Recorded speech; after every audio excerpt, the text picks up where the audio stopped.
Assalamualaikum warahmatullahi wabarakatuh. Perkenalkan, nama saya Nadela Putri Adinda dari mahasiswi Universitas Pamulang dengan NIM 2210514. Di sini saya akan memenuhi tugas UAS dari mata kuliah Koperasi dan UMKM. Di sini saya akan membawakan materi gimana sih kondisi koperasi dan UMKM yang ada di Indonesia, menuju puncak kinerja atau masih tergenjat dengan tantangan. Nah, adapun sebelum masuk materinya, kita mengenal lebih tahu dulu apa sih yang dimaksud dengan koperasi.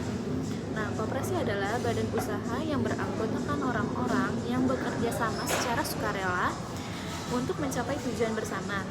Koperasi ini didirikan berdasarkan asas kekeluargaan dan gotong royong untuk bertujuan meningkatkan kesejahteraan para anggotanya.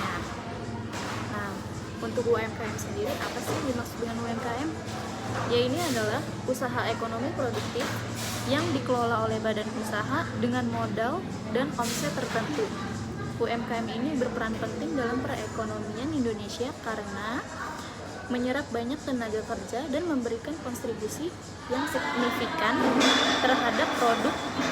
Nah, gimana sih kondisinya koperasi dan UMKM yang ada di Indonesia? Untuk kondisinya, Indonesia memainkan peran penting dalam perekonomian nasional. Sektor ini menyerap banyak tenaga kerja, berkontribusi pada produk domestik bruto, dan menjadi tulang punggung perekonomian kerakyatan. Namun, perjalanan koperasi dan UMKM ini tidak selalu mulus. Berbagai tantangan dan berbagai hambatan masih sering dihadapi. Penghambatan mereka mencapai puncak kinerja potensi yang begitu penuh. Apa sih tantangan yang dihadapi koperasi dan UMKM yang ada di Indonesia? Yang pertama, adanya akses permodalan yang terbatas, persaingannya yang ketat, kurangnya pemasaran dan branding, keterbatasannya teknologi dan infrastruktur, kurangnya SDM yang berkompeten, regulasi yang belum berpihak pada UMKM. Nah, adapun dari tantangannya, ada upaya pemerintah untuk meningkatkan koperasi dan UMKM-nya.